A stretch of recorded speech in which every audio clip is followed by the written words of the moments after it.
Sircilla municipal పీఠాన్ని BRS కైవసం చేసుకుంది. మున్సిపల్ చైర్పర్సన్ గా జిందాం కళ ఎన్నికయ్యారు. వైస్ చైర్మన్ విషయంలో బీఆర్ఎస్ లో రగడ మొదలైంది. గులాబీ పార్టీ అధిష్టానంపై కౌన్సిలర్ నారాయణ గౌడ్ అసంతృప్తిగా ఉన్నారు. తనకు వైస్ చైర్మన్ పదవి ఇస్తామని చెప్పి సందీప్ కు ఇచ్చారని ఆగ్రహం వ్యక్తం చేశారు. క్యాంపులో తన పేరు చెప్పి ఇక్కడికి వచ్చాక మార్చారని ఆవేదన వ్యక్తం చేశారు.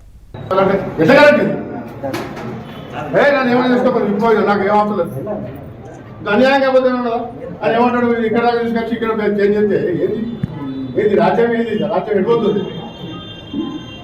న్యాయాన్ని నడుచుకోవాలనుకుంటా ఇది మాత్రం మోసమే, పచ్చి మోసమే. ఇంత అద్భుతం కూడా ఏమైందా ఇక్కడ దగ్గర నా పేరు రాజనం పేరు తీసి ఇంకో పేరు పెడతారు. ఇది అధిష్టానం వల్ల లేకపోతే అగాట ఇదాట ఎవరిస్తారు? నాకు మోసలేదు అధిష్టానమా? అన్యాయం అన్యాయం కాబట్టి ఏమంటారు ఇక్కడ కలిసి నీదంటే ఇక్కడ నాకు సారీ అన్నట్టు ఇంకా సారీతో పోతుంది. మొత్తం కులాల పిచ్చి బంద్ చేయాలి, మతాల పిచ్చి బంద్ చేయాలి. ఇతర కులాలు ఎవరు ఓటు వేద్దా చెప్పండి? అదే కడుపు మండి 30 మాట్లాడినా ఇక్కడికి ఏం చేస్తావు? కడుపు మండి 30 ఇక్కడ ఖచ్చితంగా సారీ అంటే ఏమంటే ఏం కార్యక్రమం అవుతుంది? కార్యక్రమం అది అయితేంది, అది బాగుల పడితే